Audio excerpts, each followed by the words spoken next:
ಇವತ್ತಿನ special recipe ಪಾಲಕ್ ಸೊಪ್ಪು ಸಾರು. ಮೊದಲಿಗೆ ಮಸೂರ್ ದಾಲ್ನ ನೀಟಾಗಿ ತೊಳೆದಿಟ್ಕೊಂಡಿದ್ದೀವಿ. ಜೊತೆಗೆ ಸೊಪ್ಪು ಕೂಡ ನೀಟಾಗಿ ತೊಳೆದು ಕಟ್ ಮಾಡಿ ಇಟ್ಕೊಂಡಿದ್ದೀವಿ. ಹಾಗೆಯೇ ಸ್ವಲ್ಪ ಅರಿಶಿನ ಪುಡಿ, ಸ್ವಲ್ಪ ಉಪ್ಪು, ಜೊತೆಗೆ ಅಡಿಗೆ ಎಣ್ಣೆ, ಹಾಗೆಯೇ ಸ್ವಲ್ಪ ಇಂಗನ್ನು ಇದಕ್ಕೆ ಆ್ಯಡ್ ಮಾಡಿಕೊಂಡು ಸ್ವಲ್ಪ ನೀರನ್ನು ಆ್ಯಡ್ ಮಾಡಿಕೊಂಡು 4 ವಿಸಿಲ್ ಬರ್ಸ್ಕೋಬೇಕು. ನೀವು ತೊಗರಿ ಬೇಳೆ ಕೂಡ ತೊಗೋಬೋದು.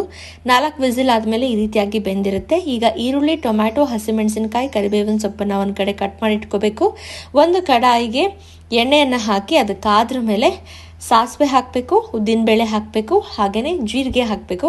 ಅದು ಚಟಪಟ ಅಂತ ಸಿಡಿದ ಮೇಲೆ ಅದಕ್ಕೆ ಸ್ವಲ್ಪ ಇಂಗನ್ನು ಆ್ಯಡ್ ಮಾಡ್ಕೋಬೇಕು. ಇಂಗು ಆ್ಯಡ್ ಮಾಡಾದ್ಮೇಲೆ ನಾವೇನು ಹಸಿಮೆಣಸಿನಕಾಯಿ ಹಾಗೆಯೇ ಕರಿಬೇವಿನ ಸೊಪ್ಪು ಮತ್ತು ಈರುಳ್ಳಿನ ಕಟ್ ಮಾಡಿ ಇಟ್ಕೊಂಡಿದ್ವಿ ಅದನ್ನು ಇದಕ್ಕೆ ಹಾಕಿ ನೀಟಾಗಿ ಫ್ರೈ ಮಾಡ್ಕೋಬೇಕು.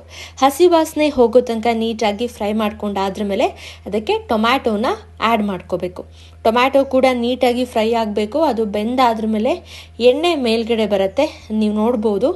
ಆವಾಗ ನಿಮಗೆ ಬೆಂದಿದೆ ಅಂತ ಇದು ಗೊತ್ತಾಗುತ್ತೆ. ಸೊ ಅಲ್ಲಿವರೆಗೂ ಕೂಡ ನೀವು ಇದನ್ನು ನೀಟಾಗಿ ಫ್ರೈ ಮಾಡ್ಕೋಬೇಕು.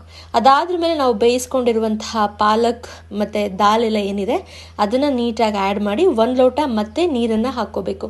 ನೀರು ನೀವು ಬೇಕಾದಷ್ಟು ಹಾಕೋಬೋದು, 2 ಲೋಟ ಕೂಡ ಹಾಕೋಬೋದು. ಈಗ ಸಾಂಬಾರ್ ಪೌಡರನ್ನು ಇದಕ್ಕೆ ಆ್ಯಡ್ ಮಾಡ್ಕೋಬೇಕು. ಸಾಂಬಾರ್ ಪೌಡರ್ ಆ್ಯಡ್ ಮಾಡಿ ಸ್ವಲ್ಪ ಬೇಯೋದಕ್ಕೆ ಬಿಡಬೇಕು. ಈ ರೀತಿಯಾಗಿ ಇದು ಕುದಿ ಬಂದ ಮೇಲೆ ನಿಮಗೆ ಪಾಲಕ್ ಸೊಪ್ಪು ಸಾರು ಸವಿಯೋದಕ್ಕೆ ಸಿದ್ಧವಾಗಿರುತ್ತೆ.